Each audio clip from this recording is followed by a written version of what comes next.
Hello, I'm Jean Folkerts. I'm Dean of the Journalism School, and I'm here to introduce Seymour Hersh to you. Thank you all for being here today. We're really excited that Cy Hersh has come to Chapel Hill and that he was willing to give this free public lecture for our campus and local communities. He also took some time to meet with some journalism students this afternoon, and we appreciate that very much. I want to thank Chancellor Thorpe and Buck Goldstein for inviting Cy to Chapel Hill, and thanks to the UNC Center for Global Initiatives and the UNC Global Research Institute for sponsoring this event along with the J School. As you know, Cy Hersh is a highly decorated investigative journalist who reports on U.S. foreign policy and national security for the New Yorker magazine. His journalism and publishing awards include a Pulitzer Prize, 5 George Polk Awards, 2 National Magazine Awards, and more than a dozen other prizes for investigative reporting. In 1969, Cy exposed the My Lai massacre and cover-up during the Vietnam War, earning him the 1970 Pulitzer Prize for International Reporting. In 2004, he exposed the Abu Ghraib prison scandal in a series of pieces in The New Yorker. Cy was born in Chicago and graduated from the University of Chicago in 1958. And he claims he's wearing his Chicago colors to the game tonight, if you can believe that. And they include a little dark blue, I think. He began his newspaper career as a police reporter for the City News Bureau of Chicago. After serving in the Army, Hersh worked for a suburban newspaper and then for UPI and the Associated Press until 1967, when he joined the presidential campaign of Eugene McCarthy as a speechwriter and press secretary. He joined the New York Times in 1972, left in 1979, has been a freelance writer since.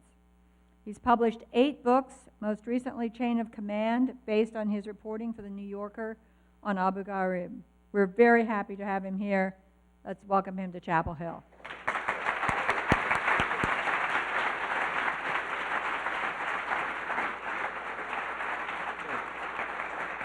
All right, enough.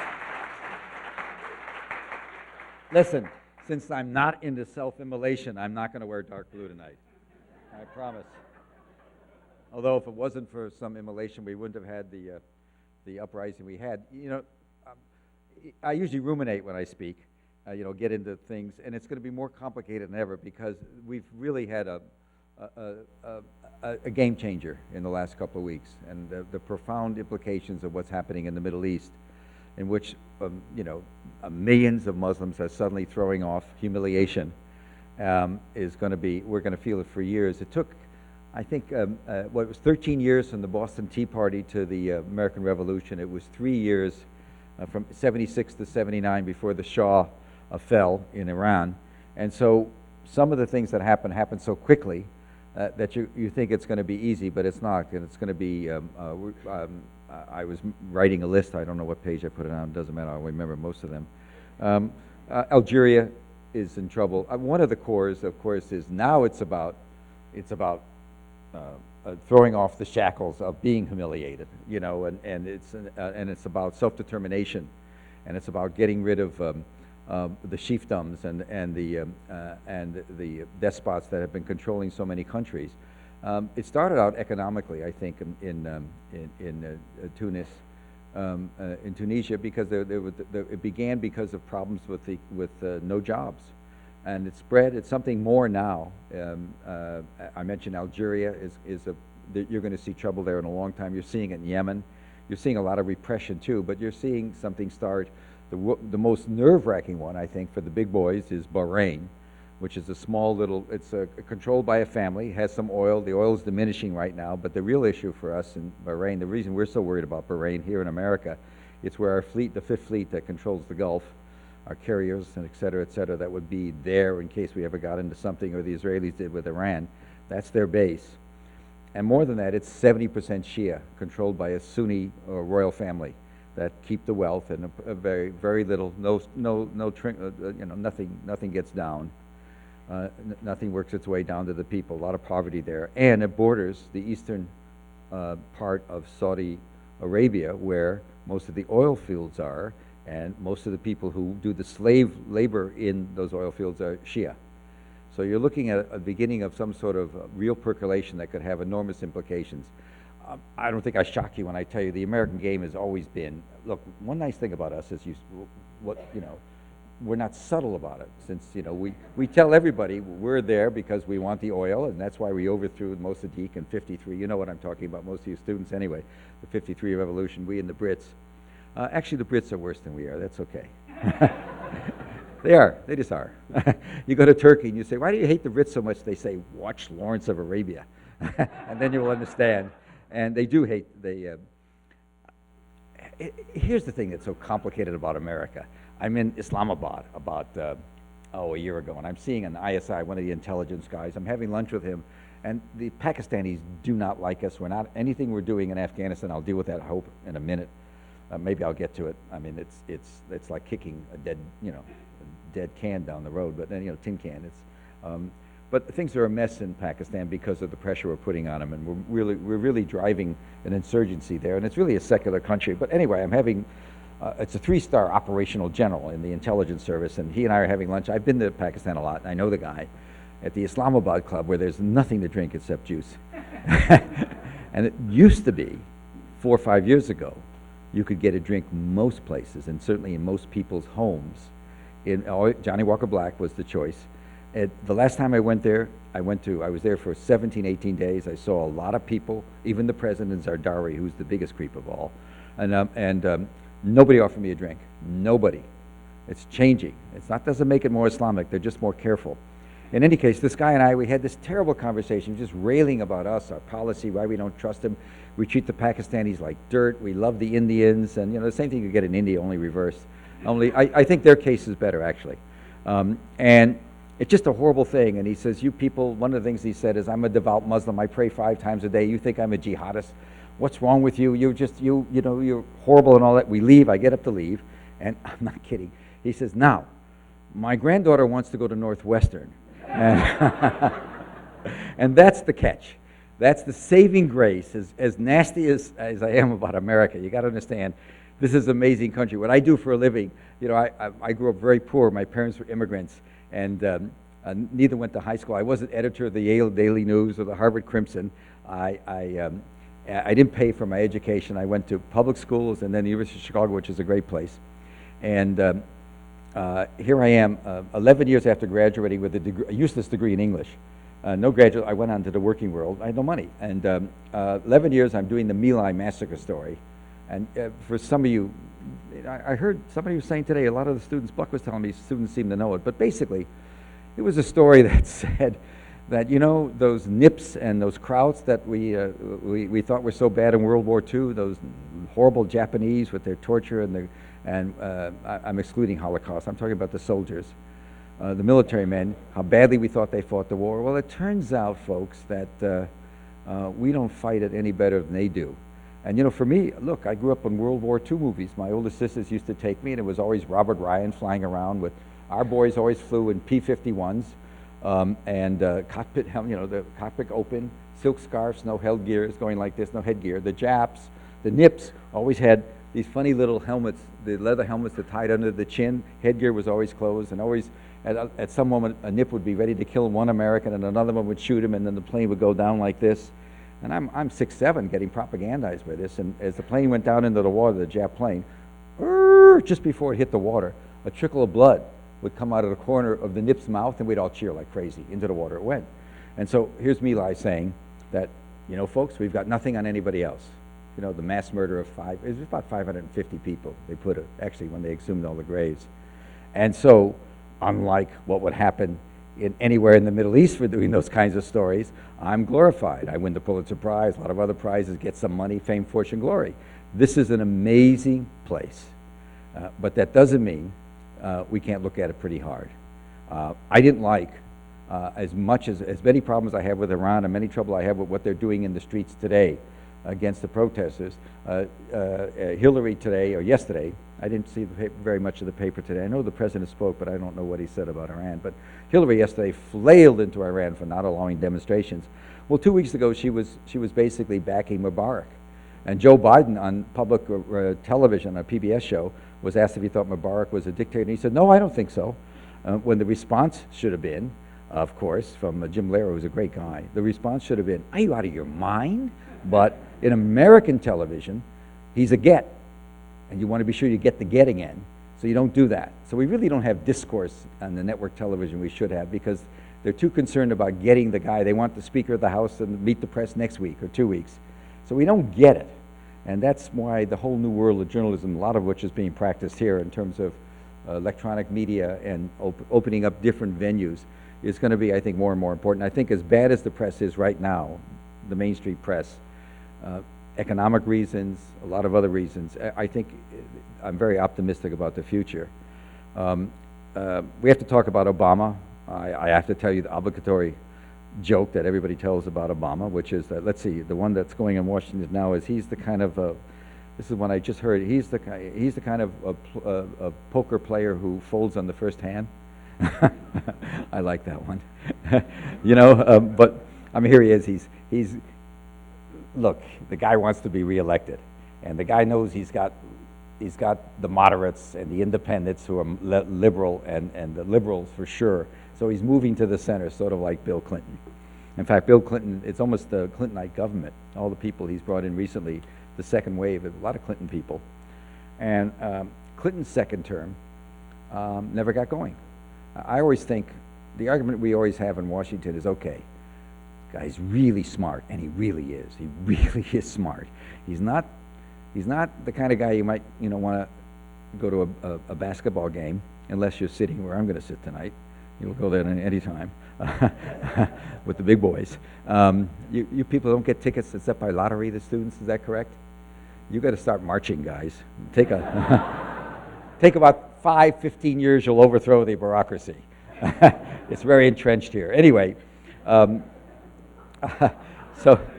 Clinton didn't make it. Let me keep a watch, because I don't want to get going.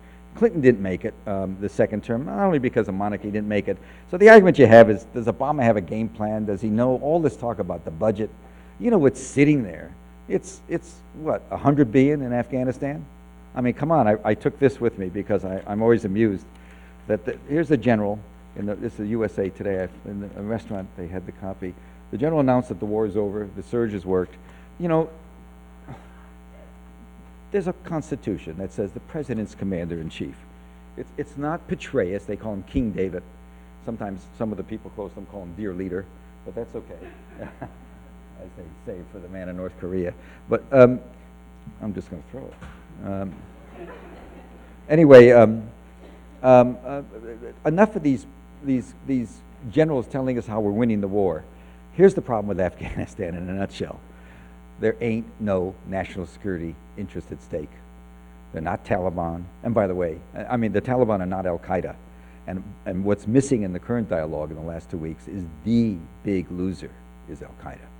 They're out of the picture. These kids in the street in Egypt and in Tunisia, and they're not doing it for Islam or for Al-Qaeda. Al-Qaeda fed off the humiliation. And now that it's diminished, it's over for them. I think they're going to be, you're going to see, I'm not going to spend my nights worrying about the Muslim Brotherhood in Egypt because they're a minority party, and whatever happens, they'll have a role, but they will not, assuming the military, give up power, which is a big if in Cairo. One of the things about people that mount control and take control is they like it. And so we're going to ask these generals who've taken control of Cairo to give it up. And they may have second thoughts. They talk the game now. We'll see. I'm reasonably optimistic that they won't hold on, but you can never tell. So Clinton, maybe Obama has a game plan. Maybe he knows that the whole problem, we can solve a lot of economic problems. We got a $540 billion, give or take 10 billion military budget. Wow. And yes, we have terrorism is a problem, but terror has been a problem around the world for many years. I'll give you this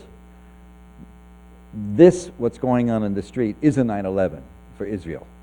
That it is, because it's going to change the Israeli game. But it's not for us, and I would argue that we could have responded much differently to 9/11 too. There was another way of going as a criminal activity, and not play into the hands of bin Laden, who's still on the loose. You got to build, I write off Bill Clinton, but I will tell you something he did that always fascinates me. In the late 90s, 99 or so, he actually ordered American planes to bomb in the former Yugoslavia in the Kosovo war with Kosovo, he therefore became the first president since, get this, I'm just giving you a fact. You can make your own editorial decision on what to think about it. By then, he bombed white people, and he was the first president since World War II to bomb white people. I don't know what that means, but it is interesting. Korea, Vietnam, Grenada, the first Gulf War. It's just a fact. I may say something about racism, it may not. I don't know. My hunch is it might. You're talking to the guy who did Me Lie. I was telling some students today, the first charge sheet I ever saw for Lieutenant William Calley, the famed mass murderer who was one of 6 first lieutenants there and second lieutenants there, but he was the one that became infamous. The first charge sheet accused Calley the Army accused him of killing 111 quote-unquote Oriental human beings, as if, let's see, 1 Oriental equals 8 whites, no, maybe 8 blacks, 7 Hispanics, maybe 9 Hispanics. How many whites? I don't know. It's like there was some sort of game they were playing. That's pretty scary. Okay, new world. So what's going to happen? I think it's going to spread. I think you're going to see the old game. Here is, as I heuristically, if you will, view the game. The game was, we always said publicly, hey, we need oil. I'm sorry, I know that there's a lot of environmental people here, but air and sea and water, they're not going to drive these airplanes. We need oil. We're an oil-demanding, consuming country. Alternative energy will come, but we're going to need oil. We need oil. We need oil. That's what drives it. It's pretty horrible. I will tell you that I've been doing a book for a couple of years based on some excess I have in the Cheney's operation that I didn't have, that I couldn't write about for years because of the people involved. And one of the shocking things to me is the extent to which Cheney, anyway, in the attack on Iraq after the 9/11 invasion of the attack by bin Laden.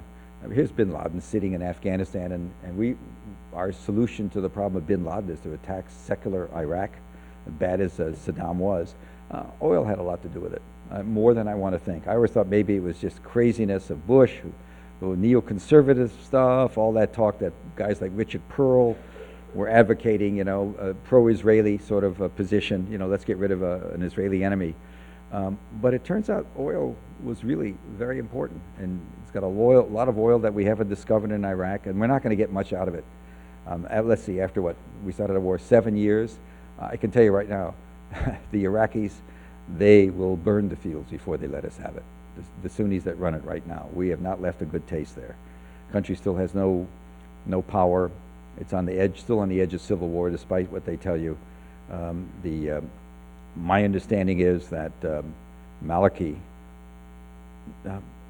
curious fact about Maliki, the head of the Iraqi government, the one that the election he squeaked through in the election, he spent 22 years as a security official, Mukhabarat, in Syria. 22 years working for a very tough guy in Syria, a guy named Nassif, who really ran everything tough. He's a tough guy. And I don't think he's a patsy for the Iranians. I think he's close to the Iranians, fellow Shia. But Muqtada Sadr's come in, the extreme boy in that crowd, Muqtada Sadr, who ran the Sadr Brigade. And my understanding is the deal, Muqtada Sadr only became in because Maliki has promised no Americans. We're going to be out. No, maybe a few trainers, but not many. We're out of there at the end of the year. And this is one commitment I think Obama will keep because it's a Bush commitment. I'm really sorry that Obama can't see his way out of Afghanistan because there's absolutely very little significant evidence. And I talk to people a lot who do the work. Al-Qaeda and the Taliban are not on the same wavelength. The Taliban do not want to come and knock down buildings in America. They just want us to get the hell out of there. They don't like outsiders. There's just not a serious national security issue there. Yes, our pride's there. Yes, we have 130,000 American boys there. And yes, there are some successes. The Marine today, the Marines have done well in Kandahar, but they don't want to stay. And the moment they leave, the Taliban Talibs will come back. Elsewhere in the country, the Taliban influence is enormous, much spreading up in other parts of the areas, north and other areas where the Marines are not. The Army units aren't as competent in dealing with them. And not only that, I don't think there's any question, they all hate the government.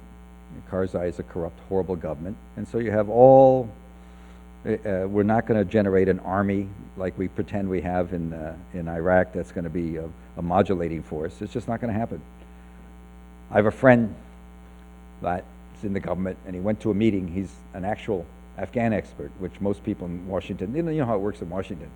Something happens, and the guys in the field do the report, and let's say it's a military incident. They do a report, and they ship it to Washington, and it gets into the head of, let's say, the Air Force, the head of Air Force Intelligence, and the general running Air Force Intelligence honchos it. If it's you know, from the Air Force Intelligence point of view, if something happens with an airplane, it's, you know, it's Jesus Christ. If it's on, you know, if it's in the water or on land, they don't care. But if it's in the air, so he honchos it, and he does a report, he does a study, he brings in all the intelligence agencies. I'm speaking literally about one event I know. And the general in charge told me how it works. This is 15 years ago, the Korean airliner shoot down. He worked up a big study, and then he has to give it to the chief of staff of the Air Force, who has to give it to the head of the Defense Intelligence Agency, who has to give it to the deputy chairman of the Joint Chiefs, who has to give it to the chairman of the Joint Chiefs, who then walks it across the river and gives it to the deputy national security advisor, who then gives it, briefs it then to the national security advisor, who then briefs it to the president and his people when they make a decision. And the guy, he's eight people down the line, and he's not even close to the room. And each way it gets transmogrified into a different entity. It still works. A friend of mine is at a meeting about a year ago. I fudge it a little bit but he's an expert on Afghanistan. It's a meeting on the Afghan army. And it's being run by a person who may be the next Secretary of Defense, a woman in the Pentagon. And they're running this meeting. It's a serious meeting. And it comes time, now that he's dead I can mention them, it comes time to start discussing the buildup of the army, the Pakistan army. And there's all these numbers being given. The military comes in. We're going to have 55,000 Afghan army, rather, not the Pakistani, Afghan army. And it's going to be this, and we're going to reach this quota, and 80% of them will have some education. What happens is, with the Afghan trainees, we build a base, we bring in the Afghans, and within the second day, it has a bathroom with facilities. All the facilities are torn out. The Afghan trainees take the plumbing, including the wires. They take it home. They take it back, or they sell it down the street. I mean, this is literally what happens. They can't keep things in these facilities. And anyway, and so Holbrook, then Dick Holbrook, the late Dick Holbrook, who was a pain in the ass but really smart. Holbrook says then at the meeting, he's a player, and he says, why don't we ask so-and-so, his colleague who works on Holbrook's team, to speak about this and give his opinion, knowing what the friend would say. And the colleague says, well, you're all nuts, he says. There's no chance it's going to happen. He's the one person that's lived in Afghanistan, knows Afghanistan well, knows Dari, knows the languages, knows Pashto even, and written books and all sorts of stuff, really an expert. Not a chance. It's not going to happen. It's just fantasy talk. And all the senior people go like this. This isn't the Bush White House where this would happen all the time. This is the Obama White House. They go like this. By the time he gets back to his office, he's got a message from the secretary saying, you've been disinvited to future meetings at the White House. He's in the State Department. There you go. I mean, that's the way it works. So, I don't know what's going to happen. The game we had always was we made the world safe for us and oil. We supported, in the Gulf, we supported all the various emirs and the various sheiks. We supported them with money, and the understanding was, we will keep you in office.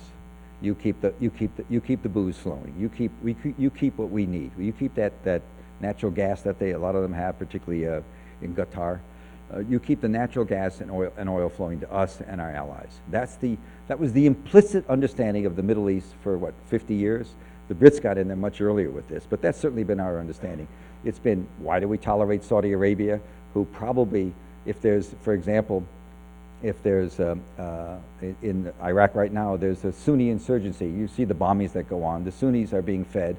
Who supplies the money? Various Saudi, it's not a government policy, but various Saudi princes put money in. The same comes from the UAE. We know money comes from individuals in the Gulf who have a great deal of oil and gas money, some of it generated by us and our companies, and they pump it in they're all pro-Sunni, anti-Shia, and they pump it into the ongoing insurgency that really hasn't quit in Iraq. And whether Maliki and Muqtada Sadr, the Sunnis who run the government, will cut the Shia who run the government, whether they'll cut the Sunnis in is an open question, in on the oil money. They have a potential to have, 5-6 million barrels a day. They're really screwing up the oil. They're still doing about 2.5, somebody know? Around 2.5, still less than that, and they should be doing much more. They still have no energy, they still have power shortages. The country's not safe. And meanwhile, I can also tell you there are Sunnis who fled the country, Sunni leadership sitting in Damascus, where there's a great, perhaps as many as 500,000 former members of the Ba'ath Party. That was the party we overthrew. And they're also in places like Leeds, England. England's a great place for people to emigrate to from the Middle East. And there's many of them just sitting there with money and provisional governments waiting to do something as soon as we get it cleared out. So God knows what's going to happen. It's not going to be pretty. But we'll be out of there anyway. And we can call it a success if we want. But it's going to bite us on the butt eventually. And I just don't know if Obama has a game plan on that. I don't know what he has a game plan on. Sometimes I wrote a friend of mine after they stumbled around over Mubarak, and I was talking about Brennan, who runs who's sort of the chief honcho and national security stuff there, and I just said Dumb and Dumber. This is somebody who knows him well. He's not dumb, but the policy is just so dumb. Are we with Mubarak? Are we against Mubarak? Are we afraid to speak? And I can tell you right now, the kids in Cairo gave up on him, Obama. A tremendous loss he made. Yes, I'm glad he's jumping all over over the Iranians, but I'll tell you, we'll see. And so the Israeli role. What Bush Cheney did that Obama didn't stop, is they put together a coalition that included Israel, America, Egypt, what we call the moderate states. We called them the modern states of the Middle East. That was our definition. That was Condi Rice and Cheney and Rumsfeld and Bush. That included Jordan, Egypt, and Saudi Arabia were with us, along with Israel, and some of the countries in the UAE and other countries in the Gulf, Sunni countries, against Shia Iran, against Hezbollah in Lebanon, Shia Hezbollah, and also against the Sunni Hamas. And so we had this coalition that was set up by 2004, 2005. I wrote about it at the time. It was a very cynical coalition designed, and the implicit understanding was nobody's going to fall out of office. There's going to be no riots, no disturbances. You can do what you want to your local population as long as you play our game against Iran, support Israel, and also keep the gas and oil flowing. It was such an extent that, if you remember, in 2006, Israel invaded southern Lebanon. They bombed Beirut. And when that invasion took place, the Israelis were supported by Egypt, Jordan, and Saudi Arabia, which is amazing. I was amazed to see how well it worked. And so that's gone. I think that's going to be thrown apart. And the whole notion that we can deal in the Middle East by pretending there's no Hamas and pretending that there's no Hezbollah, not dealing with them. Bush's policy was, of course, if there were just whole countries he didn't deal with. He didn't, he was for democracy, as long as it's sort of his definition of democracy. But you don't deal with Syria, you don't deal with Iran, and Lebanon. You just don't deal with them, and you don't play. And what's good is that right now Turkey's filled that vacuum. Turkey is now making great strides. You probably read a little bit about it, but it's been going on for a year. Turkey, Iran, Syria, and Iraq are a trading combine. They trade billions of dollars in trade. They're building pipelines. They're building a fast train from Syria into Ankara, Turkey, or near Ankara, Turkey. All this stuff would have been impossible 10 years ago. So we've done something very interesting. By our invasion, our clumsying around, our supporting the wrong people, we built a new coalition that isn't necessarily anti-American, but what it is going to be a pressure point in Israel. And so here you have, as I said, the 9/11 game is really going to play out in Israel, because we should have read this. I read the Israeli press, not in Hebrew, but in Haaretz's in English and other translations. When the action happened in Cairo, and we were walking back and forth, sort of walking the cat back one way and the other way, the Israeli press went nuts. I mean, very rational guys. Haaretz had a guy named Ari Shavit, who's really sound, but he wrote an editor. He's conservative, but he wrote a piece in Haaretz saying, "America is evil. We've walked away from Mubarak, and we're going to walk away from Israel. We can't trust. I mean, that kind of language was used. We put $3.5 billion a year in there, and we're far from evil from the Israeli point of view. So Israel's up against it. And look, as an American Jew, I have no problem with Israel. I just don't like the way they treat Arabs like rocks. And I think in the long run, it's not a very good idea. And the other thing is, I also think here's a country with so many smart, bright people, but, you know, without question, I would guess that, you know, it seems like some of the least smart Israelis I know are all at the top of the government. And so you have Bibi, and you have a bunch of people whose sole goal in life is a panic about Iran and a bomb that may or may not exist. There's really, I'm writing about this now. It's not clear what Iran is really doing. Panic about Iran, and now panic about the rest of the Arab world, absolutely refusing to cut a deal when there was one available with the Palestinians. Some of you may have been noticing, followed the Al Jazeera documents that came out about a week before the trouble in Cairo, sort of got washed away. If you'd read those or looked at those carefully, it was clear that Fatah, the West Bank, Abbas's government, was bending over backwards. Oh, you want this piece of land? You want this settlement? Yes, yes, yes, yes. Agreed to everything. And Israelis still didn't pull the plug, because, you know, you have to conclude at some point that they really don't want a peace, or if they want a peace, it's so much on their terms that they're in a fantasy land about it.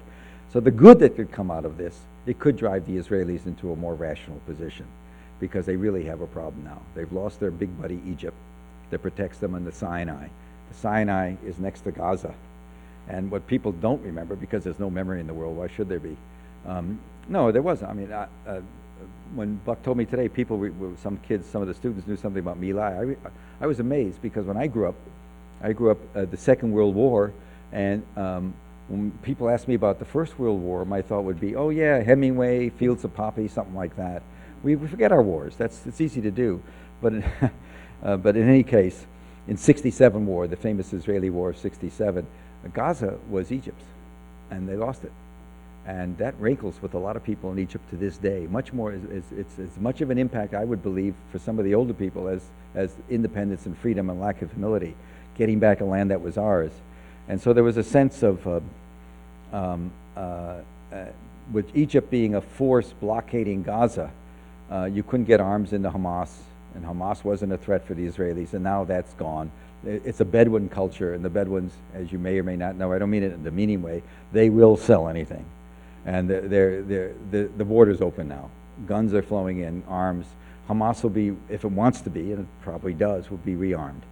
And so Israel has that problem.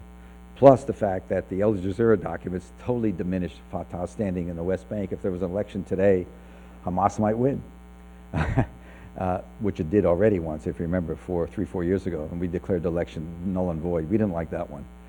That was in the Bush years. So, what a time.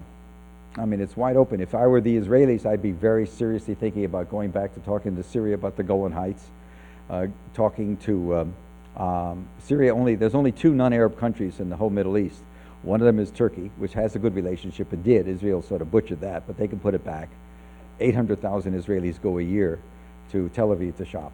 800,000 Israelis, literally. That's the traffic. There's all sorts of special discounts. If any of you have been to Istanbul, you know the shops. And the Israelis love to shop, and they shop. It's a huge trading area. And I think they'll get their relationships restored. They're very bad now. The other country that Israel, if they want to think about somebody who's not Arab in the region, it's the Iranians. They're Persian. And so we could see some monumental changes going on in that part of the region if people behave correctly, if they're rational. On the other hand, we could see Israel winging it and doing a strike on its own against Iran at the nuclear targets that are pretty much dug in. They're under 75 feet of concrete, most of the enrichment facilities, and that could have unbelievable consequences. And that's probably a leverage they have with us. I'm sure they're playing that card, talking to Washington. You guys straighten up. I'm told they are. Straighten up, or we're gonna do something really tough.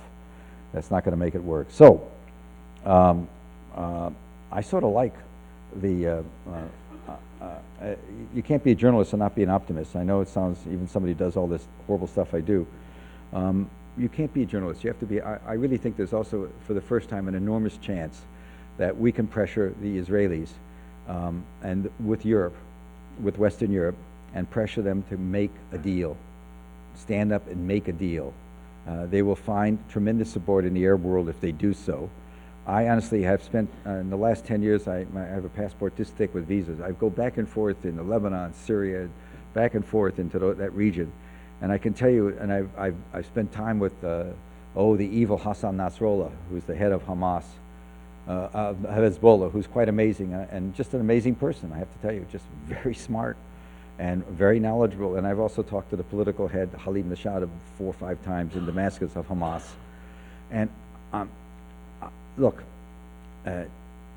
nobody can say what the truth is, but I don't get any sense that they spend their life wanting to drive Israel into the sea. I think they all really want an accommodation. Everybody wants to get on with life. They want to go, and one of the leaders I know has a son that's a great soccer player. He made the national team at 12 years old in his country. He was saying that, you know, he just wants to see kids grow up. I don't think there's that much difference anymore. I mean, yes, they want an Islamic state, but it doesn't necessarily mean that they want to overthrow America or they want to overthrow Israel. They want to coexist. Excuse me.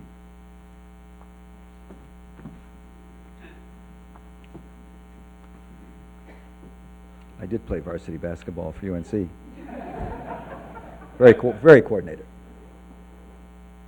So, quickly about the wars.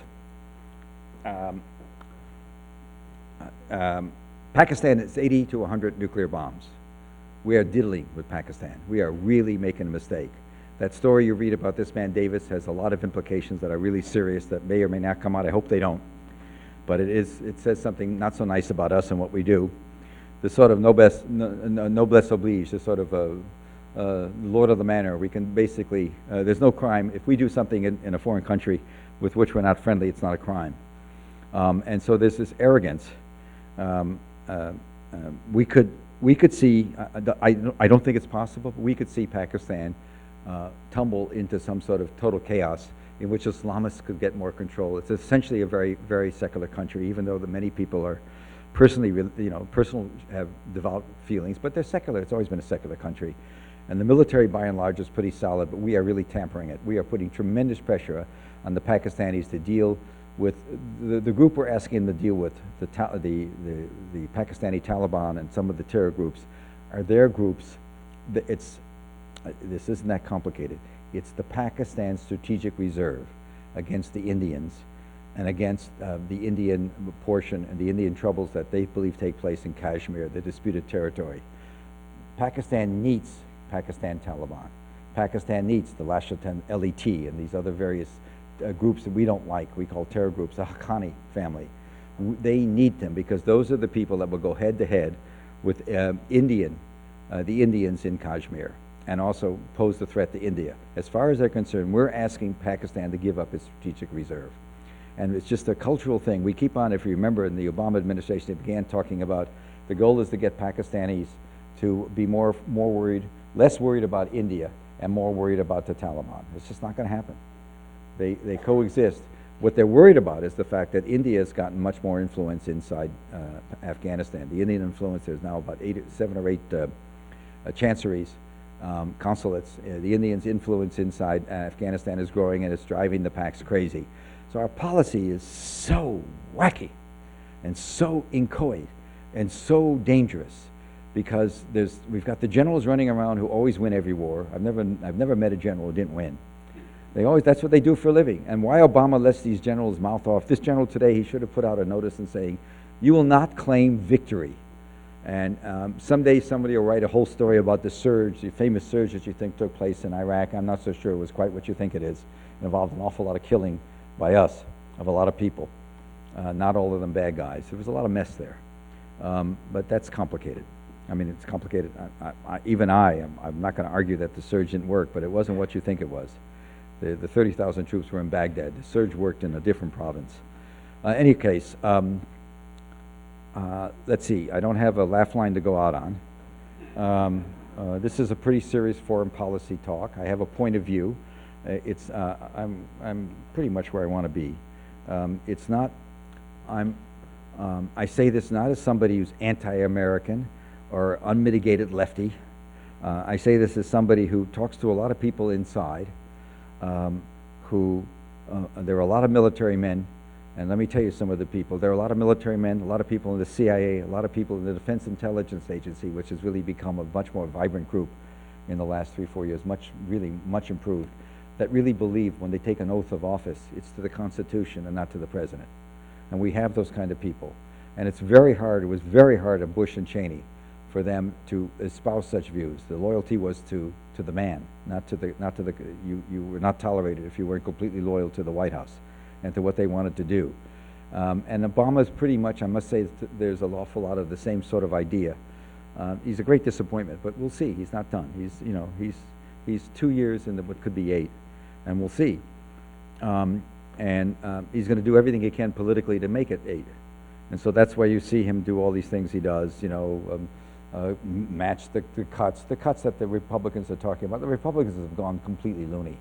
They just, I don't know what they're going to do, how they're going to put it together, but you have people like the conservative, the House Speaker is being mammoed on his right by the Tea Party people. It's just, and none of them have any real information. The cuts they want to make into the budget, nobody's touching the Pentagon budget. The cuts they want to make will do things. If the Tea Party's cuts took place, the FBI would have to stop operating after 7 months. It's just crazy stuff. And they haven't looked at it. They don't really know what they're talking about. Obama's gone some way with them. I don't know how we're going to do this. I don't know how you can cut social programs at a time of very serious distress, particularly when you have a dumb war in Afghanistan that's eating up so many 100 billion or more a year. As I say again, no national security implication. So, there's rethinking going on. We're not players in what's going on in the Middle East, and that's one of the best things I can think of, because we really sort of screwed up things when we get into them. We really don't come out, Iraq, you're not going to tell me Iraq worked in any way. I'm sorry. I'm glad Saddam's gone, but the price was way too high. You're not going to tell me that that bin Laden was going to use Afghanistan as a staging ground. They didn't like him when he was there, which is one of the great truths. The Taliban did not. About 85% of the Taliban were hostile to bin Laden when he was there. How do we know this? Because that was the CIA estimate in 2000 or 1999. And they knew from, CIA was very good in those days. Our CIA still can be very good. But let's do a million questions and I'll let you out of here. I know it's almost party time, right? If the sun is getting down, the students, isn't that when it goes? When do the kegs open? Yes, over there. Yes, sir.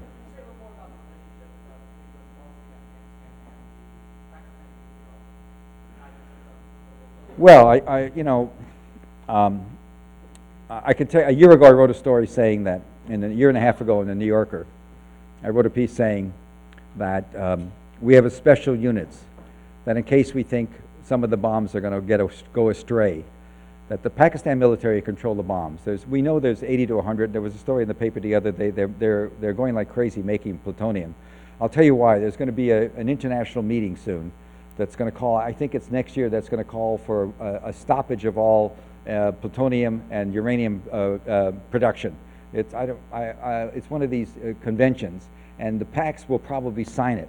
So they're doing what they can ahead of the curve to really pump out a lot. They probably have another enrichment facility we don't know about, storing up a lot of enriched uranium, and also they go both ways, plutonium.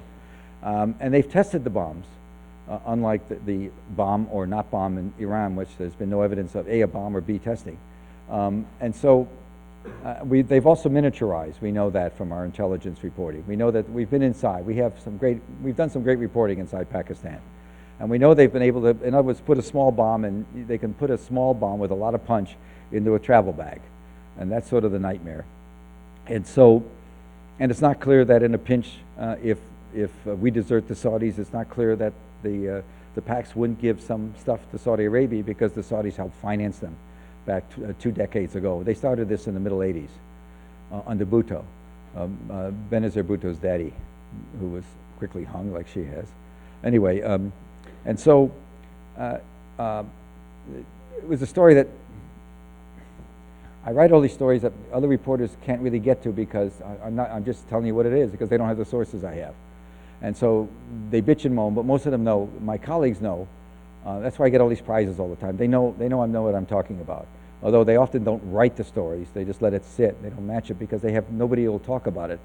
But I'll tell you right now, we have something called the Joint Special Operations Command, which is a very secret command that flourished. It's been in existence for a couple of decades. It flourished under Cheney and Bush, and they took it away from any control by any outsider. In other words, it's not funded through congressional money, which I will tell you is a pretty shocking violation of the Constitution. They fund it off the books. And it's what they call a special access. Yeah, I'm sorry, mine's still on too. I forgot to turn off mine. Anyway, there is an overarching fear in America that some crazies will take a unit, that these bombs are in igloos, that some group of Islamists will do something, will grab control of a small collection of bombs. And many of the bombs are modernized. They can be used, they can be configured for airplane delivery, and they have airplanes capable of it. They have the 16s and the 50s. They can fly a jet plane. They can also, they don't have that much missile capability. They have some, but mostly airplanes. The Indians are not very helpful in this because the Indians are always saying, listen, here's the names of 40 more Islamists. They constantly give us intelligence. Indians are great because they're much smoother than the Pakistanis. You come out of Karachi. I was in Karachi, and I take a plane. I get to Delhi, and I meet with some. It's called RAW. They're spooks, Research and Analysis Wing. So I meet with some of their spooks that I've known who work Pakistan and work Afghanistan. And the first thing I do, I get to the hotel. They're waiting for me in the hotel waiting, and the first thing they say is, "This is a man who needs 3 double scotches," because they know I haven't had a drink in weeks. And they're smooth. They're cool. So you like them more, more simpatico, but they're equally as willing to say anything they say about Pakistan. So it's incendiary. You have 2 intelligence services, the IAI and the RAW, both willing to impute the worst to each other. And so the Indians keep on telling us, they tell me, we've given you the names of colonels and generals that we know are Islamists. And so we're in a panic about this. And it's not an unending panic. When I can tell you this, the story I did about a year and a half ago for the New Yorker, the Pentagon actually called up Dave Remnick, the editor. I guess there's no reason. I'm just thinking about. Anyway, I'll just tell you what happened. They called up. I don't think there was any nobody said you can't mention this. And they said, can you hold the story a day or two because we're debating. We don't know what's in it, but we're debating whether or not to close our consulate and embassies. Because I was writing about an agreement we had with Pakistan that we would, in case of crisis, an American Special Forces unit would come in and help them secure the bombs. So we toned down the language a little bit because I don't want to write a story that causes riots and Americans to get hurt or Pakistanis to get hurt. And I know there was something they thought I was going to write that I wasn't going to write. There was something I knew about what we do that I did not write because it involves operational stuff. And I just as tough as I am, I stay away from operational stuff. After the fact, I will. And if I were to write about it, I would tell them what I had and say, get your guys out of there. But this was impossible. This is too entrenched, what they're doing now. We've got some very serious, horrible stuff going on inside Islamabad. It's counterproductive. And I think they'll end it themselves. I mean, all secretly, because it's just it's not doing much.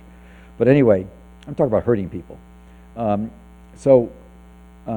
biggest game going, I was interested to read Woodward's new book, which he was inside, given a lot of access. I don't do what Bob does, but when he gets access, he gets, he may get a paper that's been edited slightly, but he gets stuff that's real, and it's always useful to have it. And I have a different point of view than him, but I don't question his accuracy. He's as scrupulous as it comes. But in there, he mentions Obama just describing Pakistan, and he said the biggest issue, of course, is the first issue is the Taliban. The second issue is the nukes. So it's clearly a huge issue for us, and it's not going away.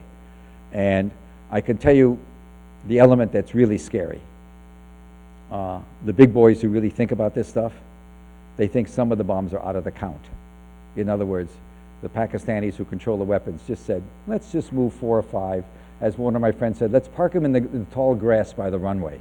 So if the Americans ever do anything, we still have something. They're not only worried about the Americans. If something really happened and there was a revolution in Pakistan, the Americans would be stumbling over the Indian commandos, over the Israeli commandos.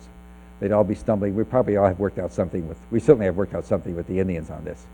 So it's a very, very serious problem that nobody in this country likes to talk about, including the president. And it's just always sort of mystifying to me, because it's the reason I want to talk about it, because the next question then would be, and you're screwing around with these guys? Why are you screwing around with these guys? What's the national interest in it for us? You know, I mean, where's the evidence that the Taliban, Pakistan or Afghanistan, want to come in planes and get cover and fly here with their mustache masks shaved off or something, and blow up buildings? There's just none. Kaput. There's just none. It's very marginal. Yes, yes. And by the way, I'm not offended when people decide, you know, go.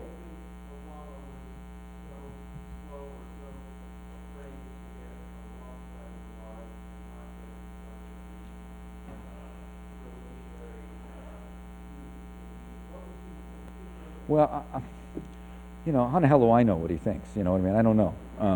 But he's a trimmer. You know, that little joke was made in the context, at something this weekend in Washington, in the context of his behavior in Cairo, that he's the kind of guy who folds in the poker game on the first hand. This business of supporting despots and getting their acquiescence in our policy is a huge, deeply ingrained American policy. It's been part and parcel of the whole oil policy. It's the unwritten part of the oil policy. When we went into, we didn't make any bones about why we went into Iran. I mentioned Iran because there's been so much written about it. We went in there because we thought they might nationalize the oil. We don't make any bones about why we played games with Saudi Arabia when 15 of the 19 bombers were Saudis. You know, I mean, come on. We know there's something. It's a Wahhabist country, and with a lot of internal dissent that they suppress. They do a pretty good job of suppressing it. They're sitting on, it's the oil. So we look the other way. We've looked the other way forever. We hold hands. Somebody said Abdullah's there was a story that he died. I don't know if that's true or not. I would guess they'd announce it, King Abdullah. But they have serious succession problems right now the country's sort of stagnant right now. It's stasis. It's in a stasis because they haven't decided among the various clans who's going to royal families, who's going to be the next leader. Abdullah's very sick. But my guess is simply is that he's a coward, because he knew, and I can tell you in the street, I just happen to know people who are in the street. Anyway, I happen to know people in the street, and in the street, the kids were, when he first spoke out the first night and talked positively, they were ecstatic. When they started his talk about Mubarak's okay, and Suleiman, the sort of corrupt general who was he was the Goering to Mubarak's, if you will, whatever the analogy is. I hate German analogies, but that's a reality. He was a pretty bad guy. He's the guy that once offered, we had a captured guy, and they were interrogating for us, and we wanted some DNA. He said, fine, I'll send you an arm. That's in an exchange, one of the WikiLeaks paper. Oh, I'm so sorry. Yes, go ahead. Yes, I'm sorry. I was looking the wrong way. So whistleblowers have made a tremendous impact on U.S. foreign policy recently, and they're also very important to your work. People like Hugh Thompson, Joe Darby, Bradley Manning now. Wow, those are old names, though. Go ahead. So I was wondering if you could say something about the trend, if any, in the way the military executive complex is treating whistleblowers. Because it seems to me that as bad as people like Hugh Thompson and Joe Darby. These are guys in My Lai. And Abu Ghraib. Yes. What's being done to Bradley Manning, who Dan Elford says rightly is the hero of our time, the torture that's being meted out to him under Obama seems to be qualitative.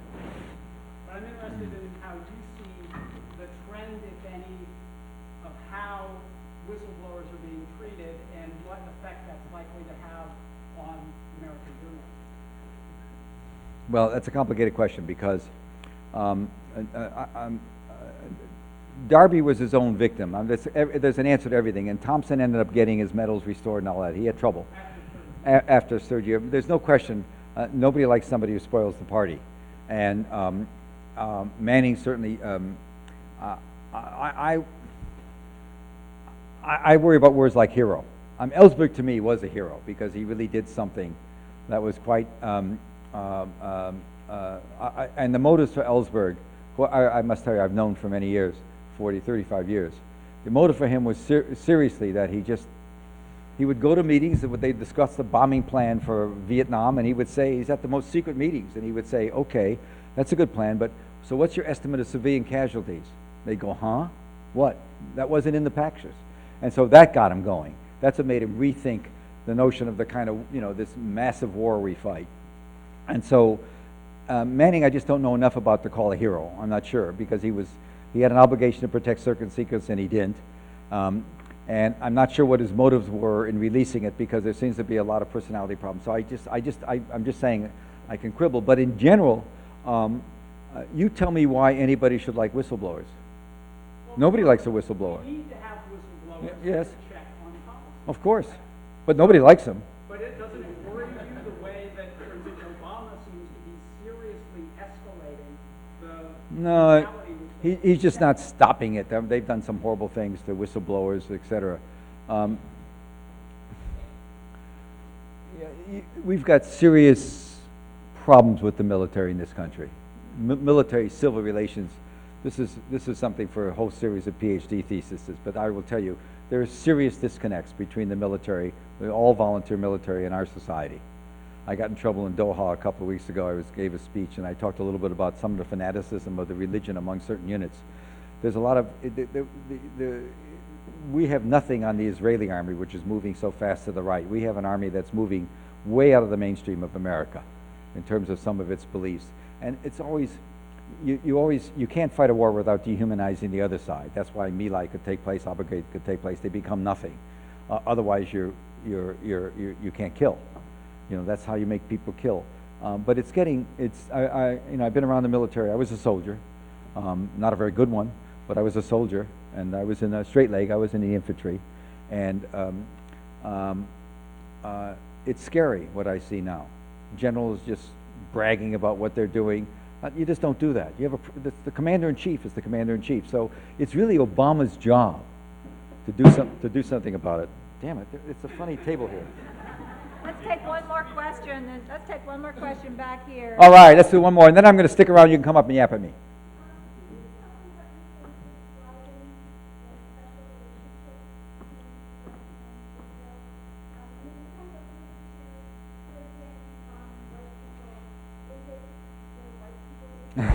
No.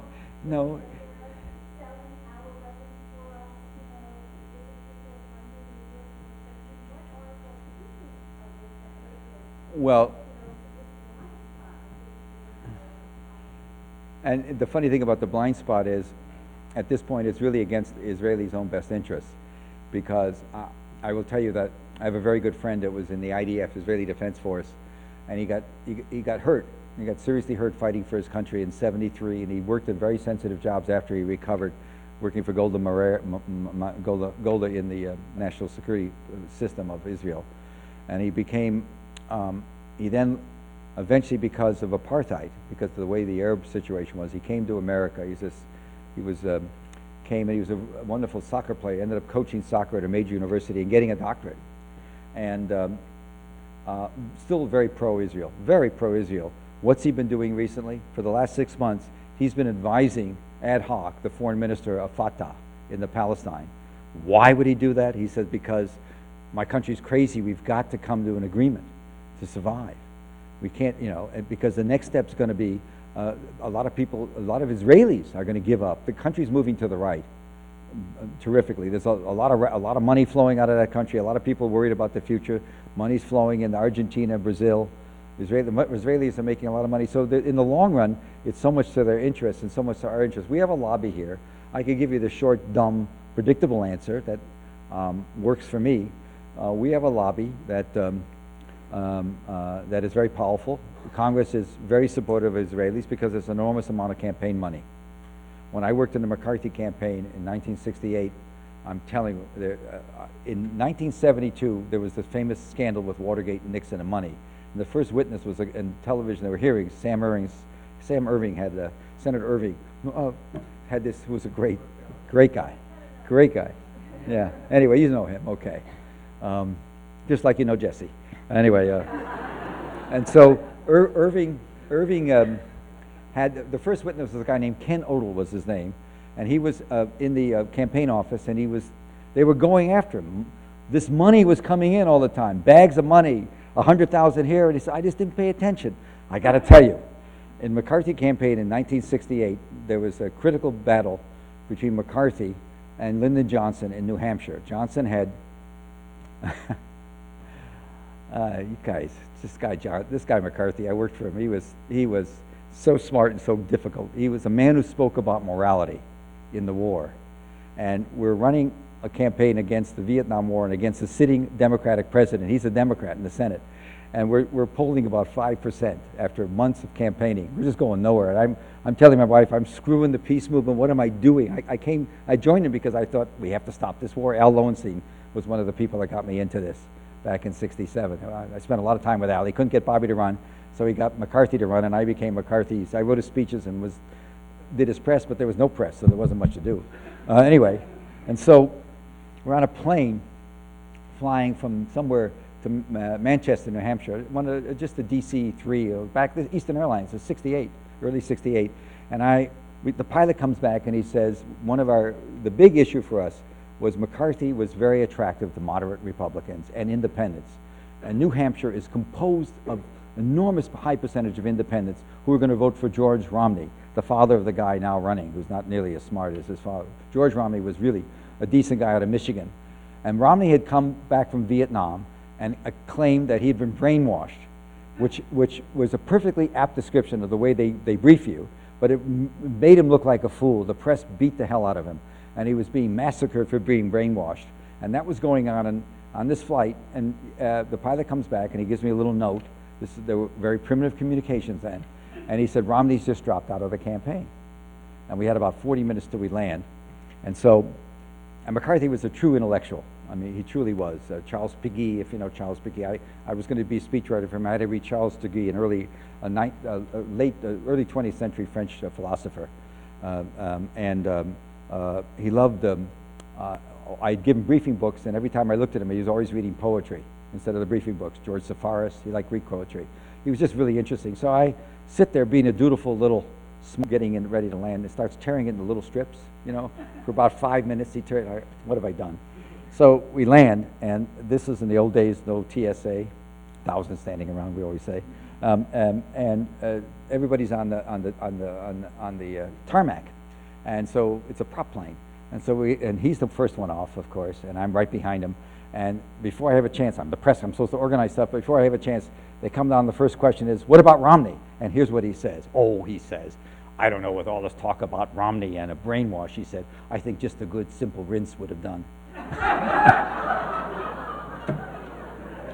So I go, this is what I learned a lot about the press. Hey guys, we're going to have a news conference inside. We're going to all gather inside. Let's go, shut the cameras.